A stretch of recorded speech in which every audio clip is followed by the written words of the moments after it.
Saya ingin ke Pak Supri dulu, Bang Bestari.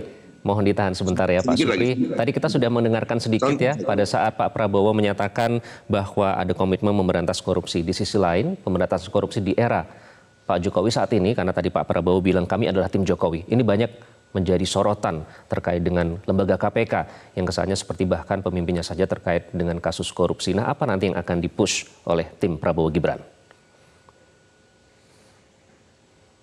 Mas Iqbal, tadi secara bersama-sama kita mendengarkan komitmen Pak Prabowo terkait kalau terpilih menjadi presiden bersama dengan Mas Gibran sebagai wakil presiden. Komitmen beliau sangat jelas bahwa terkait dengan isu yang namanya korupsi yang merajalela, yang ada di semua segmen, maka beliau berkomitmen untuk memberantasnya. Bagaimana cara memberantas korupsi di Republik ini? Maka kita bisa melihat dari model-model korupsi yang ada. Kita melihat ada misalnya korupsi yang dilakukan terjadi di tingkat bawah, yang nominalnya kira-kira kecil. Taruhlah kita mencontohkan terjadi di tingkat desa misalnya.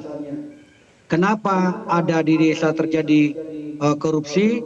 Pertama, setelah kita melihat, mempelajarinya, ternyata banyak juga kepala desa yang terpilih hanya karena memang tokoh di daerah itu, tetapi tidak dibarengi dengan ilmu kemampuan dia tentang keuangan. Sehingga apa yang disuguhkan oleh stafnya, maka itulah yang dilakukan. Sehingga dia terjebak pada satu sistem laporan keuangan. Meskipun juga kita tidak menutup mata bahwa ada juga mungkin kepala desa sudah memahami bahwa ini sudah salah tetapi tetap dilanjutkan. Tetapi saya berbicara bahwa ini fakta yang terjadi di lapangan. Olehnya itu caranya menghadapi tingkat bawah ini, maka kita harus meminta ada pendampingan, ada regulasi yang harus diperbaiki, ada pendampingan dari kejaksaan misalnya, kepolisian untuk melakukan pencegahan dengan bentuk memberikan ilmunya kepada mereka cara bahwa dia tidak bisa melakukan cara ini karena ini bisa melanggar. Contoh, dia tidak bisa mempekerjakan pihak lain karena ini adalah swakelola. Nah, banyak juga yang dipekerjakan pihak lain sehingga ini salah.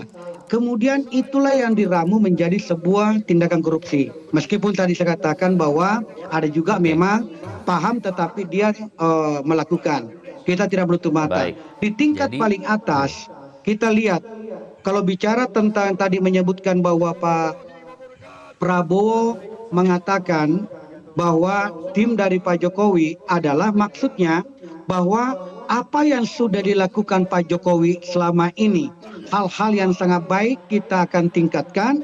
Yang memang masih kurang ya kita coba-coba untuk secara bersama-sama memikirkan melainkan yang baik. Nah, contoh kita lihat di zaman Pak Jokowi, kita lihat korupsi yang besar terbongkar semuanya oleh kejaksaan misalnya. Asabri, Jiwasraya, itu ratusan triliun semua yang besar ini kan dibongkar. Itu artinya apa? Bahwa keberpihakan Pak Jokowi terhadap penegakan hukum kita tidak ragukan. Kemudian Pak Prabowo mengambil nafasnya itu bahwa kalau saya terpilih menjadi presiden, maka saya akan melanjutkan itu. Tidak ada keraguan bagi kami untuk menyelamatkan keuangan negara. Jadi bagaimana modelnya? Kasus besar ya, kalau memang Pak regulasinya dianggap bahwa harus diperbaiki, misalnya Mas Iqbal, kita mau perbaiki, kita perbaiki. Berbicara tentang perbaikan, bicara tentang regulasi, bicara tentang regulasi, bicara tentang undang-undang, bicara tentang undang-undang, bukan hanya tanggung jawabnya presiden, tetapi tanggung jawab kita semuanya. Karena pembuat undang-undang, baik dari pemerintah maupun DPR, kita sama-sama duduk untuk membicarakan, membahas yang terbaik untuk bangsa dalam rangka menyelamatkan keuangan negara. Itu di paslon 2, mulai terlihat itu yang ini ya Mas Agus ya.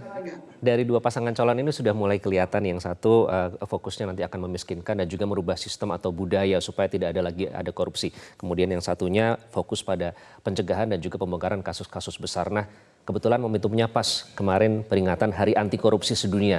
Nanti saya akan tanya kepada Mas Agus bagaimana rapornya sejauh ini dan apa yang harus dilakukan oleh para paslon ini. Janji apa yang harus diberikan pada saat debat. Tetaplah bersama kami di Selamat Pagi Indonesia. Jelajahi cara baru mendapatkan informasi. Download Metro TV Extend sekarang.